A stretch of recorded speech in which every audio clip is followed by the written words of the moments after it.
Well, hello, everyone. I'd like to welcome everyone to wherever you're listening to this. Maybe it's a podcast, maybe it's on YouTube. I'm really excited to be speaking with my friend Jérôme today. He is actually stationed at this very moment, at this time of recording. Wait for it. Amazon headquarters, UK. Drum roll, everyone. So Yes, I'm going to ma'am. be asking, I am going to be asking Jérôme about his experience there and what all he's been learning. But first of all, let me tell you all a little bit about Jérôme. Let me find his bio. I had it. I literally had it just a second ago. Okay, Jérôme started the company, The Great Wall, and I'm going to be asking him about that in a minute. He and his team specializes in helping startups and traditional mid-sized global companies grow their distribution on and through Amazon. Jérôme comes with 15 years of sales and international distribution experience in Europe, Asia, and North America.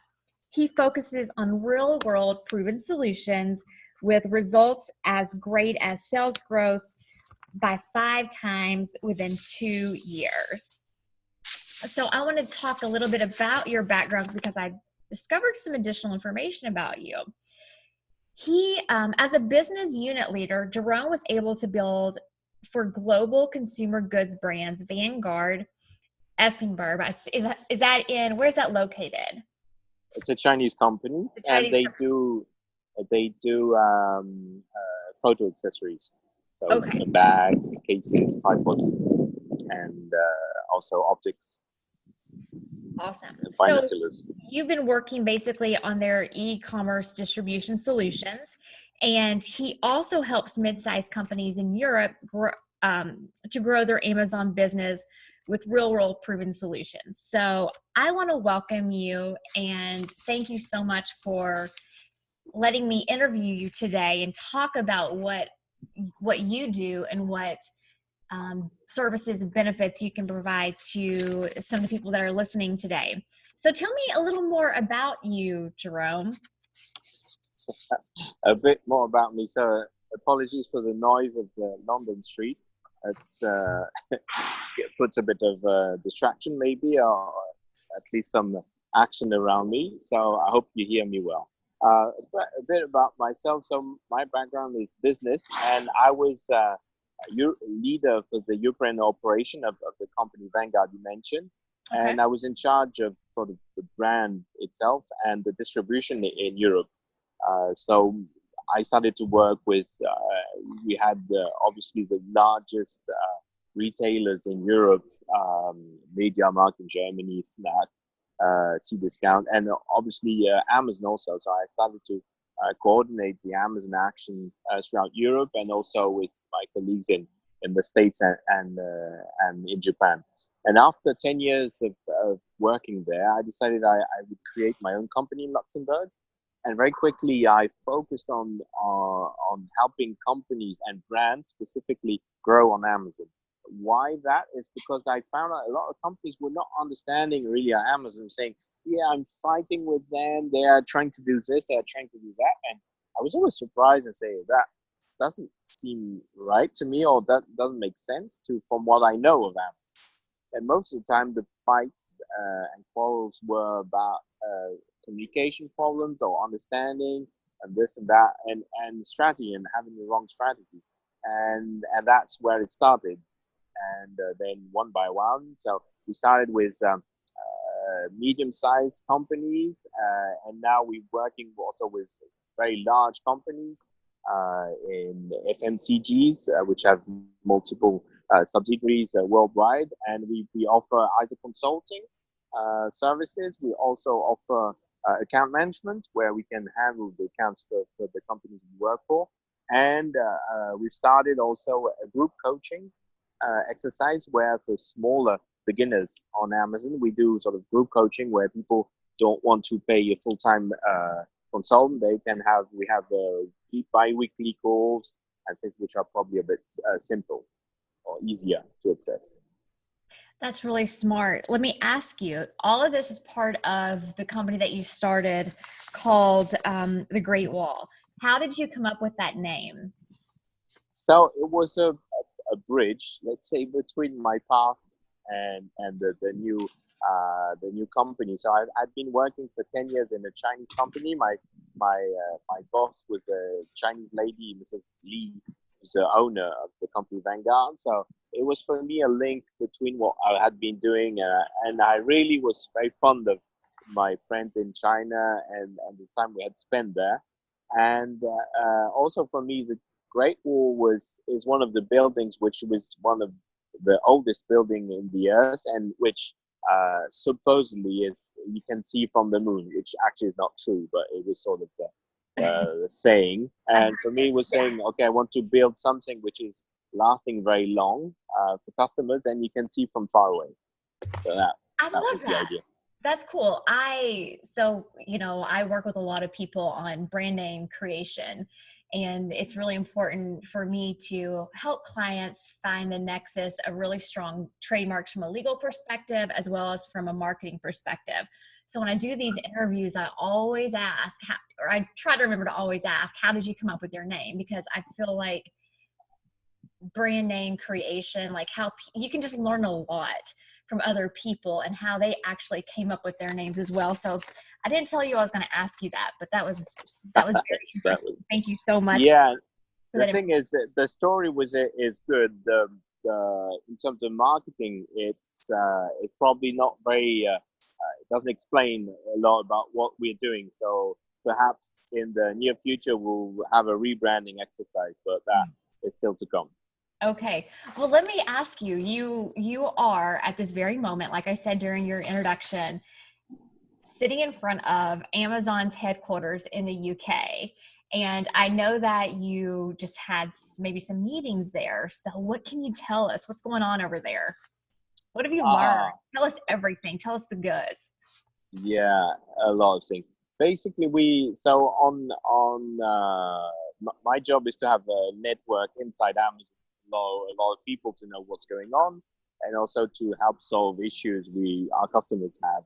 And specifically on the account management side, because we have vendor managers or we have people on the seller side. And I was meeting with actually a few of the vendor managers we know and work with. And often with Amazon, people they move a lot, especially the very good vendor managers.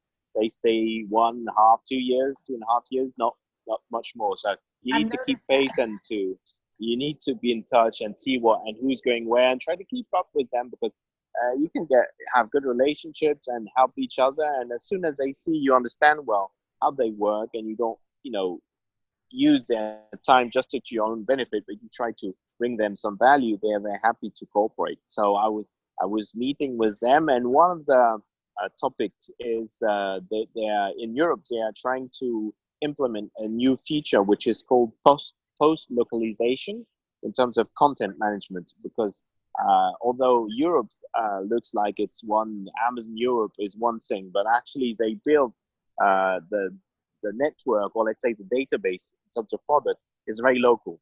So if you create your product in France or in the UK, it doesn't mean it exists in Germany or in France. So the system will try to duplicate it, but the content will not be good. So the issue is, if you are starting from the UK and you want to make sure your content is good, but you don't want to sell into, if you're a vendor, you don't want to sell into the multiple countries. So before you had to open an account in every country. Now they're starting, or they're trying to implement a post-localization feature, which is not yet really working. So this is typically the kind of topic we're having, is saying, okay, how can we solve? Because my job with my team is to deliver results fast. So if Amazon sometimes say, okay, bear with us, it's coming up, and we say, oh, no, well, we've been waiting for 2 months and we don't think it's coming, so we need to have a plan B. So I was coming up to meet and see how we could solve this and go quicker, and because sometimes it's very difficult to know what you need to do to go quicker. So that's what our value added is in that case. Yeah, I love the fact that that you're sort of like the appointed person to work with Amazon on behalf of your clients, and you're being proactive in going to London and actually walking through the doors into Amazon. You don't hear a lot of people doing that. I think that a lot of people are very intimidated by the monstrosity of Amazon, and they forget that there really are actually humans that work at Amazon. I feel like we forget that sometimes. Yeah, and my background was handling distribution, so I would go and meet big retailers, like like the media. I was talking about Media Markt in Germany, which is a big one. Yeah, you would have also Walmart in the US or Carrefour in France, or this kind of buyers I was used to go and meet. So for me, it's normal, and you can do a lot of things by email, with WhatsApp, with Mhm. webinars and things. But some things you do have to go and meet face to face. And most of all the customers we've onboarded, I always spend at least one day at the beginning with them and with the management and with as many people as possible to get the business going. And like in February, I went to Japan for them to deliver a workshop and also to meet the different people to get started with a brand, because it's very important to get that relationship and that sort of understanding. And without meeting each other, sometimes it's a bit difficult. Let me ask you this. Has there been, have you heard much chatter going on at Amazon UK about Brexit and whether or not Brexit is going to have any type of implications for, I guess, how Amazon is running its business within the UK and throughout Europe? Well, to be honest, I was surprised about how that is not a big issue, sort of handled as a, maybe because they are very proactive and they don't, it's there's so many ifs and so on that they were not spending a lot of time. So I suspect they will be probably on the logistics side, and they're working hard on it, and they probably got some contingency plans, but they don't. It's not a big topic for them. Also because they've got warehouses everywhere in Europe, so it's not for them that it's probably not as much of an issue. But I believe that will disrupt quite a few things. I mean, for sure, and mostly for UK customers. Mm-hmm. And Mm-hmm. I think it's like many things. Brexit was sold to the British public with quite a few lies, I believe. Whether it's good or not is another thing. But they will have a lot of surprises in terms of getting some goods, because there will be delays, obviously, on products. If there's a hard Brexit and you need to have customs back, their prices will go up for sure, and then products will take more time to be delivered in the UK. So. Yeah, November it will probably be really interesting because I think that Yeah, it's like it's supposed to, unless they extend it or whatever, it's supposed to happen October 31st. So, I mean, it's like just in time for the holidays. So yeah, pricing is going to be impacted, or importing and exporting.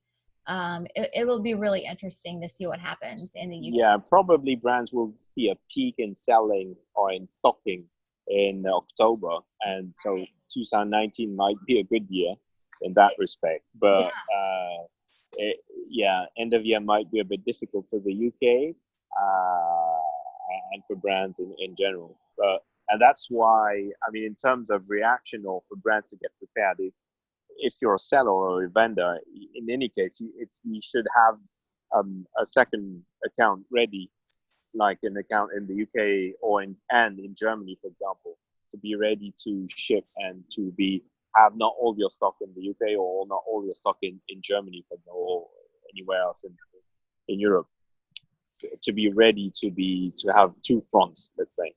I think that's very good advice. It's never a good idea to have all your eggs in one basket. So I think That's that's the idea. Yeah. practical advice for people.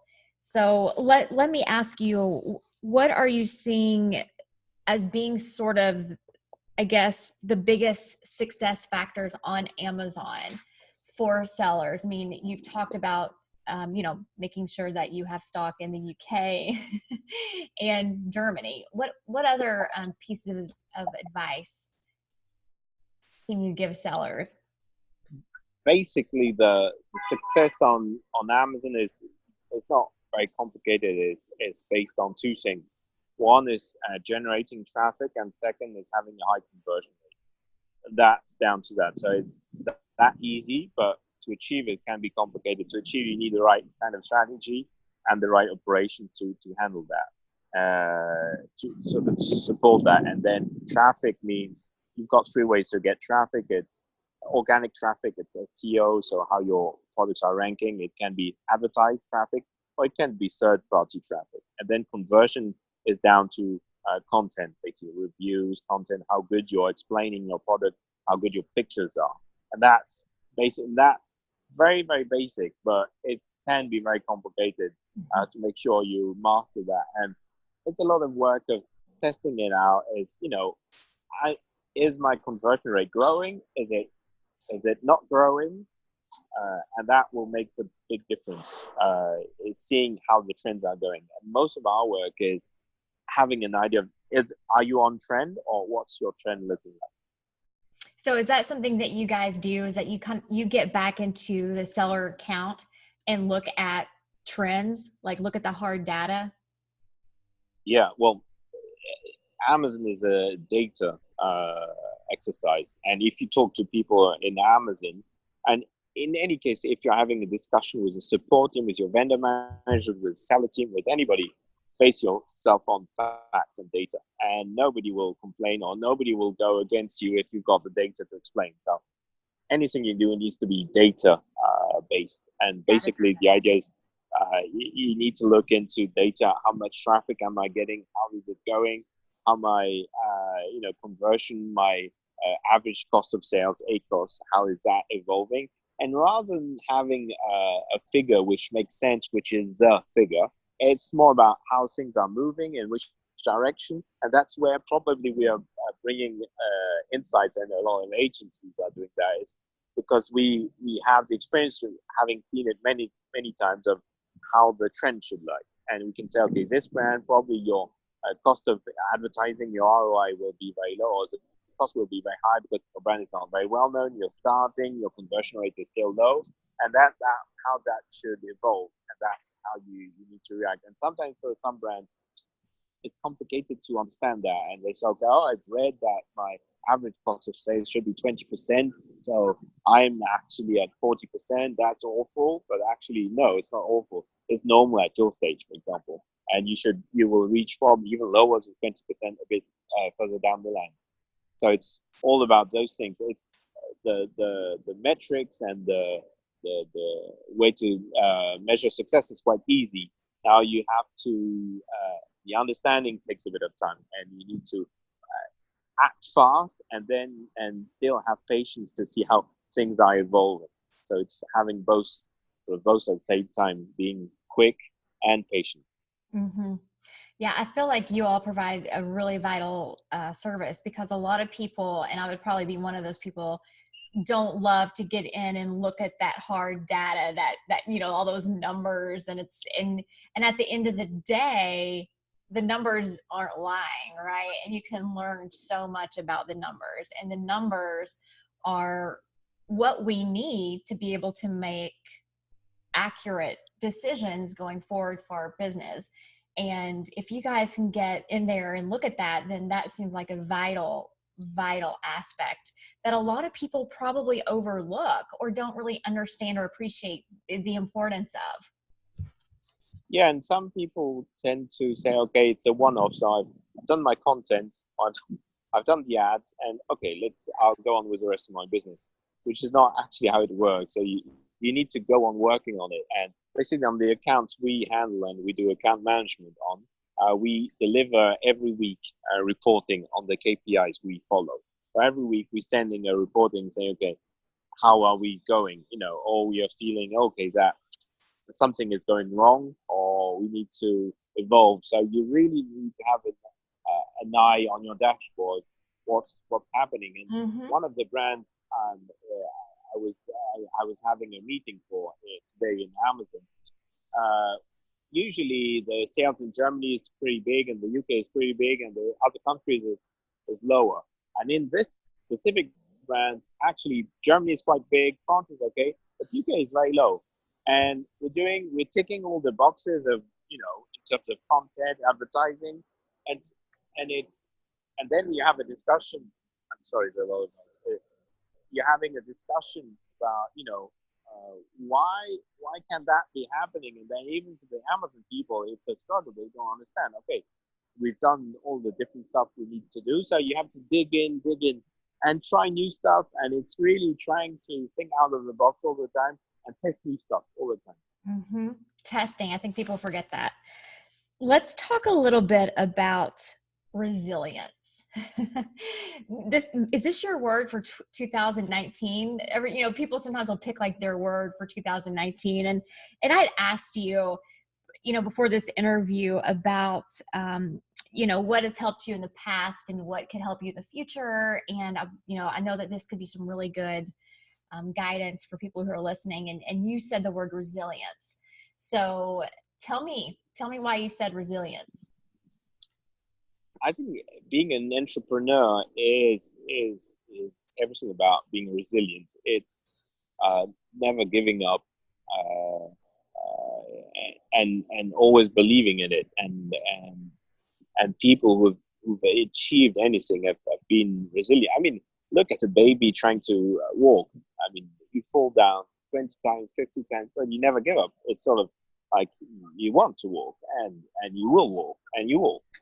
And something it takes a lot of time for some it's very quick, but for me it's exactly that. And an exercise on Amazon, and that's why sometimes as an agency you can show some of the good sales results you've done, but sometimes it's you don't really know why something is working less well, and you're doing everything you can. And honestly, some accounts are really selling very well, and we're not doing a lot of work. We're just doing normal work, and it's working great. And people say, "Wow, you're so good." So, yeah. But actually, it's just because you've hit the right spot, and everything is okay, and the rest of the pricing is okay. And some other brands are saying, "Wow, really, we did a great job, and we've got everything," and it doesn't sell. And then you need to put 3 times more work for less results. So because the environment, because all of a sudden there's another website which done something else, you never know. So the thing is trying to find results or solutions all the time, and not giving up. And that's why I believe customers will keep on working with us, because we say, okay, if it's not working, we say so. We say we are unhappy, and we're not giving up. We're trying another thing, and that, I think, makes a difference. Yeah, I think that kind of the resilience and the testing go hand in hand, and that's why I asked that question, because you have to go back, you have to test, you have to be ready to do that, willing to do that. If you see that things aren't working, you have to be resilient, and you have to be ready to change things if you need to, and you have to be responsive. So I don't know. I think that that's some really, really great guidance for people. Now, one thing, I have kind of one more question, and you mentioned this on the worksheet that I sent to you, and I want to talk about international expansion, and specifically some of the biggest obstacles you all are seeing, and maybe some, I guess, action steps that people can take with respect to international expansion, whether they're expanding from the US and going into the EU, or if they're in the EU and they're wanting to expand into the US or Australia or Japan. I'd love to have some of your thoughts on that. Well, this international expansion, the first thing is Amazon tends to make it look really simple and so easy, and wow, all of a sudden you get access to all those customers, and wow. Well, no, not true. It's not exactly true. The potential is there, and it's true. It's much easier than I mean, 10 years ago or 20 years ago when you wanted to set up a distribution. Today, you don't need specifically a distributor. You can use Amazon. But one big obstacle is VAT. You can't do local sales without registering for your VAT. Basically, if you have to pay VAT where you're stocking the products. So the first thing is, yes, it's much easier. Yes, it's much less expensive than before. But no, you cannot do it just like that. I had a customer calling me. Well, he was not a customer at that point, but he called me and said, "Oh, I sent my stock." He was based in Asia, and he sent, and he was a British citizen, and he had sent his stock into UK. Started, everything was ready, and say, "Oh, my goods are blocked at the customs." Because they say I should have a VAT number, but nobody from Amazon told me I needed a VAT number. So everything was blocked. You had a full container worth of goods blocked at the warehouse, at the customs, and and the customs guy said, I don't care if you don't have a VAT number and the number for importation, you will not get your goods. So it's easy, but if you don't have the right things, it can cost you a fortune because you're not ready. So the first thing is, yes, it's easier than before, but it's not. You need to get prepared, and either you've got resources or the people who can do it, or you need to seek assistance from either an agency. And there are a lot of people who can help you. There is a seller provider network on Amazon where you can find people. We obviously provide that, but there are a lot of people who can do it. You need to look at what kind of what's the DNA of the agencies, where they're coming from, what you're looking for. A lot of agencies in Europe and obviously in the States to do that. So one is be careful to seek assistance, and maybe third is don't underestimate especially that for Americans, is the importance of languages. You need to speak local language, and you need to make your content really good locally. And then here again, you can create agencies. YLT Translation, for example, in Europe is a great company doing translations and localizing and doing SEO for each country. Don't expect that you come with, if you're American, you go with your English and will work. No, you will need to. It could work in the UK, and even some British people would say, no, that's American English. It's not proper British English. Okay, but that, yeah. Our English is very proper. So you could try and, but it will not work in Germany. It will not work in France. So you will need to localize. So it's really planning and having a strategy, and having. If you have no money to invest, don't do it. You do need a little bit of money. It's not a huge amount, but you do need a little bit of money to do that. That's great advice. Now, you mentioned consulting and having a mentor, and I'm a big fan of this. I have my own business mentor, and I think it's smart to have several business mentors over the life of your business. Maybe not at the same time, but have a business coach or mentor for a few years, and then maybe think about getting a new one, because it's always great to have that new insight. So I would love to hear what you think about the benefits are of having a mentor or consultant, and tell me a little bit about your program and where you see your program and sort of your mentoring and consulting programs going over the next year. So, yeah, well, I totally agree with you.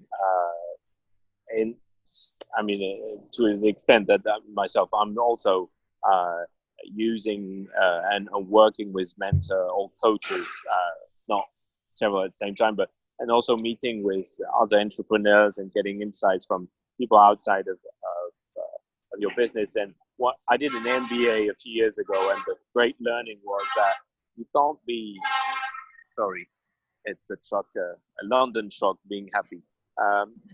You can't be good at everything. So you will always, look for advice, listen to people, and try to learn. So I totally agree. On the mentoring program, my idea was say, okay, a lot of brands, maybe some smaller, but also some bigger, they would like to learn. They don't want to have a one-to-one consultant, and probably sometimes the margins are a bit low or the business is a bit low. So they would like to be only part of a group. And you do get a lot of free information online. So I built an 8 weeks course basically with videos. So 1 hour video every week. But that's not the value of the course. The value of the course is that you get a group page, sort of a Facebook group page, where you can ask a question and you can get support from myself or from the people from my team or from others, which would be, in the same situation. And then we have every 2 weeks a call, and we can discuss between ourselves, and people will bring their problems, and you will learn from the problems the others. And I can share some of my insights, some of my knowledge, and I learn every day with talking with Amazon, talking with our accounts, and talking with brands. And the idea is sharing, is making it scalable for me, so the cost is not too much, and then people can take benefit of that without spending too much money. So the idea is it's €1,500. They get 8 weeks, this 8 weeks sort of basics on strategy, conversion, conversion, traffic, and operations. And then they can get the benefit that they would get 1 year access to this every 2 weeks call and group coaching, which is great when anybody who started or was just started on Amazon will tell you, I mean, you've got so many things, and Amazon is sending me this email. What is it for? I don't understand. Okay, that email is not important. That one is important. Be careful. Wow, and so much information I'm lost. And I say, okay, and it's simple, and you don't want to book, each time I have a consultant call and maybe pay much more money. And then anytime you need, you can just drop a message on the group. That was the idea.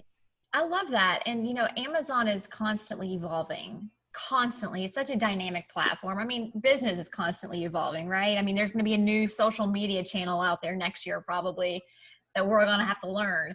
So I think that having that group, it's almost like a mastermind.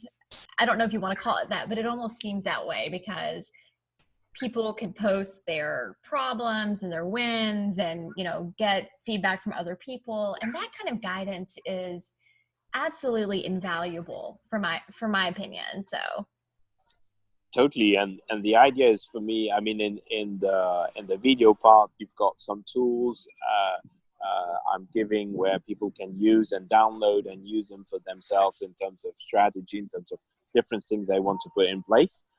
And then on the group, then it will be sharing everything. And like you said, you've got new things that we learn every day. So you get lots of sources, but then you can see how it will impact your business.